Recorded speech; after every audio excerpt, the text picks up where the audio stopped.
देखिए, बहुत ही दुर्भाग्यपूर्ण घटना घटित हुई है पिछले कल वो। और इस घटना की हम निंदा भी करते हैं और इसकी जांच, उच्च स्तरीय जांच होनी चाहिए। लेकिन विचित्र बात हमारे सामने इस प्रकार की है कि एक अलग तरह का शौक कुछ लोगों को चढ़ा है, कुछ नेताओं को चढ़ा है, कुछ हट करके करना, नया करना। शायद एक दिन या 2 दिन पहले ही उनकी सुरक्षा वापस ली गई, और जो सुरक्षा वापस ली गई वो एक राजनीतिक निर्णय एक तरह का मुझे लगता है। जबकि सुरक्षा किसको कितनी मिलनी चाहिए, कितनी देनी चाहिए, कितनी वापस लेनी चाहिए, ये इसके लिए सेट पैरामीटर्स हैं कि उस व्यक्ति को सिक्योरिटी थ्रेट्स का लेवल क्या है, और इसके लिए एक कमेटी जो है वो निर्धारित करती है कि किस व्यक्ति को किस स्तर की सुरक्षा देने की जरूरत है। इसको पॉलिटिकल डिसीजन के रूप में नहीं लेना चाहिए कभी भी।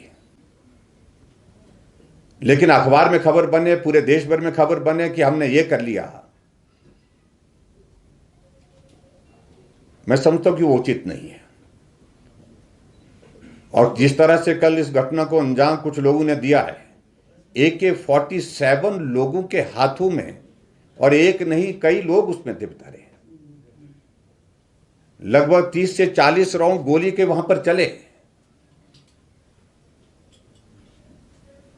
और ये घटनाओं का क्रम आप देखिए, ये किस प्रकार से बहुत तेजी से घटित हो रहा है पंजाब में। और जो सरकार, मैं इतना कहना चाह रहा हूं, जो सरकार वहां पर हाल ही में बनी है वो बातें बहुत ऊंची ऊंची करने की कोशिश कर रही हैं, लेकिन व्यवहारिक रूप से चीजों को समझने की आवश्यकता है।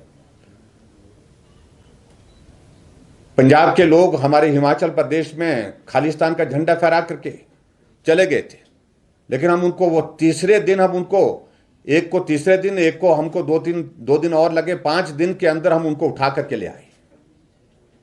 पंजाब में एक जगह नहीं, अनेक जगह खालिस्तान के झंडे लग गए, अनेक जगह वहां पर खालिस्तान के नारे लग गए, लेकिन उसके बावजूद भी कार्रवाई नहीं हो रही है।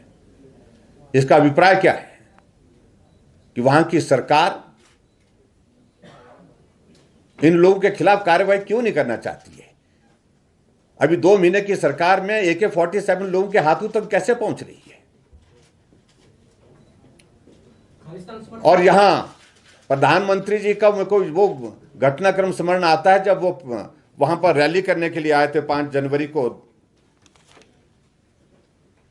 जहां उनके काफिले को रोक दिया गया। और उस वक्त उन्होंने, प्रधानमंत्री जी ने एयरपोर्ट जब पहुंचे थे तब जाकर के कहा था, उनके एक मंत्री के पास शायद ये कहा था कि अपने मुख्यमंत्री को का धन्यवाद करना कि मैं सुरक्षित वापस जा रहा हूं। जब देश का प्रधानमंत्री वहां पर की सुरक्षा को इतने हल्के में लिया जाता है,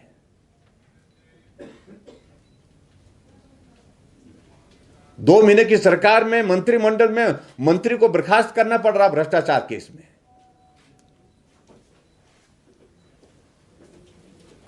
अगर 2 महीने के इसमें जो भ्रष्टाचार में मंत्री आता तो उसकी पृष्ठभूमि उनको जानकारी नहीं थी क्या।